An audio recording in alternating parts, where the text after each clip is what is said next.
अस्सलाम वालेकुम। उम्मीद करती हूँ सब खैरियत से होंगे। जी आज की हमारी रिव्यू एक्सरसाइज यूनिट नंबर 1 का क्वेश्चन नंबर 8 है the sum of 3 consecutive odd integers is 51। तो जैसे कि बच्चे हमने पहले भी इस टाइप का क्वेश्चन किया हुआ है, यहाँ पे वो क्या कह रहे हैं कंसेक्यूटिव ऑड इंटीजर्स।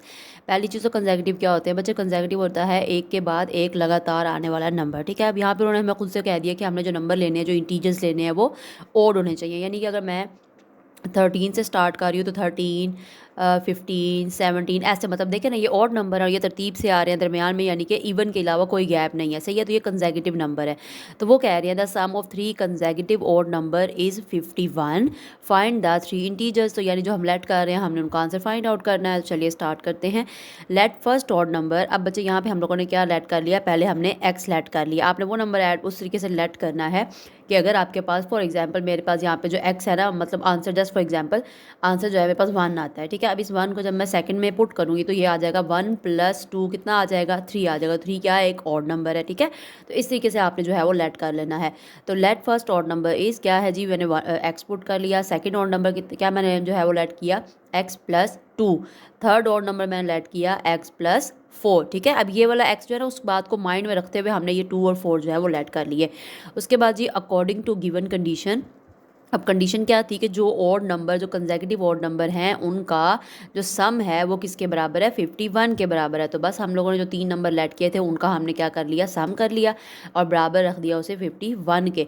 तो x + x + 2 + x + 4 = 51। अब ये देखिए बच्चे, ये आपके पास x है, ये भी x है और ये भी x है, तीनों जमा हो रहे हैं और तीनों के साथ जो है वो कोफिशिएंट क्या है? कोई भी नहीं है। जब कुछ नहीं होता तो क्या होता है? 1 होता है। तो ये हो जाएगा 3x और ये आपके पास 2 + 4 कितना हो जाएगा? 6 हो जाएगा। चलिए आगे देखें। तो ये देखिए बच्चे, ये आपके पास जब x ऐड हुए 3x हो गया + 6 साथ में आ गया = 51। अब हमने x की वैल्यू फाइंड आउट करनी है तो x को अकेला करना होगा। तो प्लस का 6 जो है वो दूसरी साइड पे शिफ्ट हो गया, तो ये क्या बच गया आपके पास? 45 और 3x जो है वो साथ में एज इट इज़ आ जाएगा। अब हमने x की वैल्यू फाइंड आउट करनी है तो हमने क्या किया? 3 को दोनों तरफ डिवाइड कर देंगे। जब एक चीज़ यहाँ एक साइड पे मल्टीप्लाई हो रही है तो दूसरी साइड पे जब उसको हम शिफ्ट करते हैं तो वहाँ पे वो उसका उल्ट हो जाता है। ठीक है, तो यहाँ मल्टीप्लाई है तो वहाँ क्या हो जाएगी? डिवाइड हो जाएगी। तो ये बच्चे 45/3 हो गया और यहाँ से हमने इनकी कटिंग की 3 × 1 = 3, फिर ऊपर 3 × 1 = 3, एक यहाँ पे कैरी आ गया और 3 × 5 = 15। तो x हमारे पास क्या आ गया? 15 आ गया। अब हम लोगों ने क्या करना है बच्चे? यहाँ पे ये जो हमने यहाँ पे जो इंटीजर्स को हमने वो किया है, लेट किया है ना, इनमें हमने अपने x जो आंसर आया उसकी वैल्यूज पुट करते जाएंगे। तो पहले हमारे पास x की वैल्यू क्या आई है? 15। तो हमने लिख दिया फर्स्ट ऑड इंटीजर = x और x किसके बराबर आया? 15 के बराबर। सेकंड ऑड इंटीजर हमने क्या लेट किया था? x + 2, यानी कि x की जगह क्या लिखेंगे? 15 + 2 किया तो क्या आ गया? 17 आ गया। और जो थर्ड हमने अमाउंट जो है वो जो इंटीजर लेट किया था वो क्या था? x + 4। x की जगह क्या आ गया? 15 + 4 जो कि बराबर है 19 के। तो अगर आप देखें हमारे पास 3 जो इंटीजर्स आए वो क्या आए? 15, 17 एंड 19। तो ये बच्चे आपका जो क्वेश्चन नंबर 8 है वो सॉल्व हो गया। ठीक है, चलिए नेक्स्ट देखते हैं। जी बच्चे, क्वेश्चन नंबर 9 है Abdullah picked up 96 balls and place them into 2 buckets. यानी कि अब्दुल्ला ने क्या किया? 96 जो बॉल्स थी वो पिक की और 2 बकेट्स में उनको डाल दिया। ठीक है, अब 1 bucket has 28 more balls than the other bucket. अब वो कह रहे हैं कि जो आपके पास पहली बॉल, वो जो है पहली बकेट है ना, उसके अंदर दूसरी की निस्बत 28 से ज़्यादा जो है वो 28 गुना ज़्यादा बॉल्स हैं। ठीक है, अब how many balls were in each bucket. तो कि टोटल जो है वो दोनों बकेट्स में कितनी बॉल्स होंगी। अब उन्होंने हमें टोटल बॉल्स बताई हैं जो 96 हैं और कितने, और जो है दोनों बकेट्स में एक जो है वो दूसरी से कितने गुना ज़्यादा बॉल्स हैं उसके अंदर? 28, मतलब मोर देन। ठीक है, यानी कि 28 गुना ज़्यादा हमारे पास दूसरी के निस्बत बॉल्स हैं। तो हम क्या करेंगे? सिंपल सी चीज़ है, टोटल बॉल्स लिख ली, वो हमारे पास क्या आ गई? 96 आ गया। ठीक है, तो हम लोग, अब हमें जब उन्होंने कोई वेरिएबल नहीं दिया तो ऑब्वियस सी बात है हमें लेट करना होगा। और वैसे भी उन्होंने हमें क्या कहा है? जो पहली बकेट है उसके अंदर दूसरी की निस्बत 28 गुना ज़्यादा जो है वो बॉल्स हैं, ऐसे ही कहा ना उन्होंने। तो हम यहाँ पे लिखेंगे let the number of balls put 1 bucket. तो पहली बकेट में कितनी बॉल्स हैं वो हम लेट कर रहे हैं, वो हमने क्या लेट किया? x। अब number of balls in put other bucket, उन्होंने क्या कहा था? जो दूसरी बकेट है उसमें पहले की निस्बत 28 गुना ज़्यादा जब ज़्यादा 28 गुना ज़्यादा की बात हो रही है, दैट मीन्स कि पहली के अंदर हम 28 क्या कर देंगे, ऐड कर देंगे, तो उतनी जो है वो दूसरी के अंदर ज़्यादा है। तो अब बस कंडीशन क्या थी, उन्होंने क्या कहा कि अब्दुल्ला पिक्ड अप 96 बॉल्स। तो अब्दुल्ला टोटल कितनी बॉल्स पिक की थी, 96। तो हमारे पास टोटल कितनी है, 96 है। और यानी कि टोटल का क्या मतलब हुआ कि दोनों बकेट्स की अगर बॉल को हम ऐड करें तो हमारे पास क्या आता है, 96 आता है। तो वही हमने किया, पहली जो हमने लेट की थी वो x था और जो दूसरी लेट की वो क्या था, x + 28। तो हमने जी बस उन दोनों को ऐड किया, इज इक्वल लिख दिया 96 के। अब यहाँ से पहले हम x की वैल्यू फाइंड आउट कर लेंगे। अब जैसे कि बच्चे ये भी x और ये भी x है, इसका कोफिशिएंट भी 1 है, इसका भी 1 है, तो क्या हो जाएगा 2x + 28। तो यहाँ पे हम लिख देते हैं 2x + 28 इज इक्वल्स टू 96। अब अगेन यहाँ से हमें x की वैल्यू फाइंड आउट करनी है। तो पहले तो प्लस का 28 इधर आ जाएगा, तो क्या बन गया माइनस का 28। तो 96 में से 28 गया तो क्या बच गया 68। अब यहाँ से x की वैल्यू फाइंड आउट कर लेते हैं। तो बच्चे हमने क्या किया, दोनों तरफ 2 से डिवाइड कर दिया, तो आपके पास x क्या आ गया 34। So the number of balls in first bucket, तो जो पहली बकेट है उसके अंदर नंबर ऑफ बॉल्स कितनी आ गई हमारे पास 34। अब number of ball in second bucket, अब जो दूसरी बकेट थी जिसके अंदर 28 गुना ज़्यादा थी पहले की निस्बत, वो हम लोगों ने क्या करना है, जो हमने लेट किया था, हमने क्या लेट किया था x + 28। तो x हमारे पास क्या आया 34 + 28 करते हैं, देखते हैं हमारे पास क्या आंसर बनता है। तो ये देखिए बच्चे, हमने क्या किया, x की जगह 34 लिख दिया + 28 दैट इज इक्वल टू 62। तो यानी कि पहली की निस्बत जो दूसरी बकेट है उसके अंदर कितनी बॉल्स हैं, 62 बॉल्स हैं। तो अगर आप बच्चे ये 62 को और यहाँ से 34 को अगर आप ऐड करते हैं ना, तो आपके पास इक्वल आंसर आता है 96 के। तो ये बेस्ट तरीका है अगर आप चेक करना चाहें कि आपका क्वेश्चन ठीक है या आपने क्वेश्चन को सही से जो वैल्यूज़ लेट करनी थी वो लेट की हैं या नहीं की हैं। तो आप उन दोनों को ऐड करें और देखें आपके पास इन ये जो नंबर है इसके इक्वल आंसर आता है या नहीं आता। ठीक है, तो ये बच्चे आपका क्वेश्चन नंबर 9 भी सॉल्व हो गया। चलिए लास्ट क्वेश्चन देख लेते हैं। जी बच्चे, क्वेश्चन नंबर 10 है, Salma invested ₹3,50,000 in a bank. तो सलमा ने क्या किया बच्चे, 3,50,000 रुपीज़ जो है वो एक बैंक में इन्वेस्ट किए, which paid simple profit at the rate of, जिसमें उसको जो है वो उन्होंने किस रेट परसेंटेज के हिसाब से जो है वो प्रॉफिट जो उसको दे रहे थे 7/1/4। ये बच्चे इस तरीके से लिखा हुआ है 7/1/4, ठीक है, उस हिसाब से दे रहे थे। आफ्टर 2 ईयर्स, यानी कि इस रेट के हिसाब, ये जो रेट था ना ये 2 साल तक चलता रहा, सही है।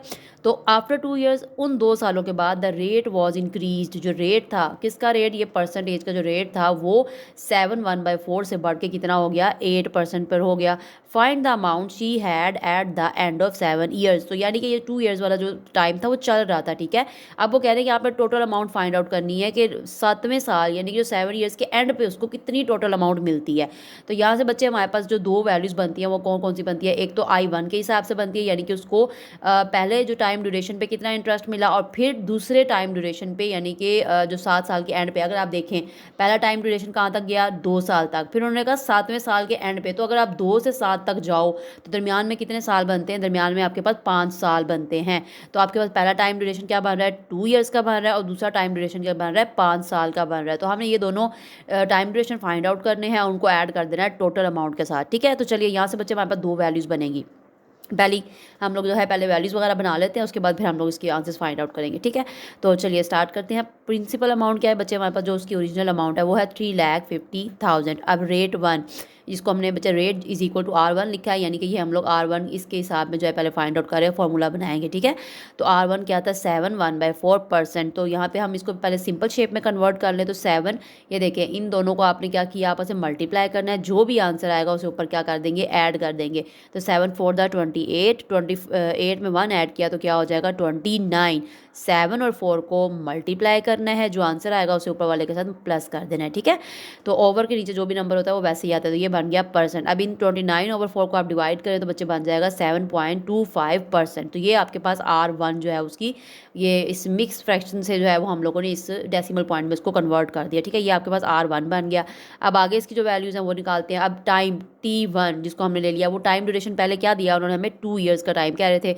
तो I1 2 साल के हिसाब से उसको जो इंटरेस्ट, अब देखें 2 इंटरेस्ट की बात हुई है, 2 टाइम ड्यूरेशन की बात हुई, यानी कि 2 साल का भी उसको इंटरेस्ट मिला है, और फिर आखिरी जो 7वें साल का जो एंड है उसमें भी उसको इंटरेस्ट मिला है। 2 इंटरेस्ट की बात हो रही है, तो ये हमने I1 यहाँ पे फाइंड आउट करना है, ठीक है। अब दूसरे साल के हिसाब के फॉर्मूला बना लेते हैं, यानी कि वैल्यूज़ निकाल लेते हैं। तो सेकंड में बच्चे उन्होंने जब उसका जो है वो प्रॉफिट रेट बढ़ा, किस हिसाब में, किस परसेंटेज से बढ़ा, वो 8% पे आ गया, ठीक है। तो हमने उसको R2 का नाम दे दिया। और टाइम ड्यूरेशन क्या था, 2 साल के बाद 7वें साल की सीधी बात किया उन्होंने, 2 से 7वें साल तक जाने में दरमियान में कितना टाइम ड्यूरेशन बना, 5 साल का बना। तो यहाँ से बच्चे हमने I2 की वैल्यू फाइंड आउट करनी है, ठीक है। तो अब I1 के लिए क्या फार्मूला है जी, इंटरेस्ट के लिए क्या फार्मूला होता है, P यानी कि प्रिंसिपल अमाउंट जो आपकी एग्जैक्ट अमाउंट होती है वो P multiply R1 multiply by T1 divided by 100। अब जो भी इसकी वैल्यूज हम पुट करते हैं और अपना आंसर निकालते हैं तो प्रिंसिपल अमाउंट आएगी, फिर R1 जो हम लोगों ने निकाला वो आ जाएगा, फिर T1 जो था वो क्या था 2 ईयर्स का और डिवाइडेड बाय 100। तो चलिए वैल्यूज पुट करते हैं। ये देखिए बच्चे, ये हमारे पास प्रिंसिपल अमाउंट हो गई, ये हमारे पास जो है वो इंटरेस्ट रेट हो गया और टाइम ड्यूरेशन क्या था 2 था डिवाइडेड बाय 100।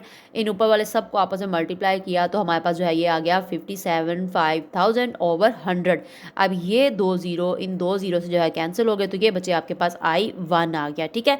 अब हमने I2 की वैल्यू फाइंड आउट करनी है, उसके लिए क्या होगा जी, P multiply R2 multiply T2 over 100। तो वही P क्या है प्रिंसिपल अमाउंट, R2 जो है वो क्या परसेंटेज क्या आती जी 8 के हिसाब वो मतलब इंक्रीज होकर 8 हो गई, और T2 क्या हो गया 5, टाइम ड्यूरेशन 5 का बन रहा था ना।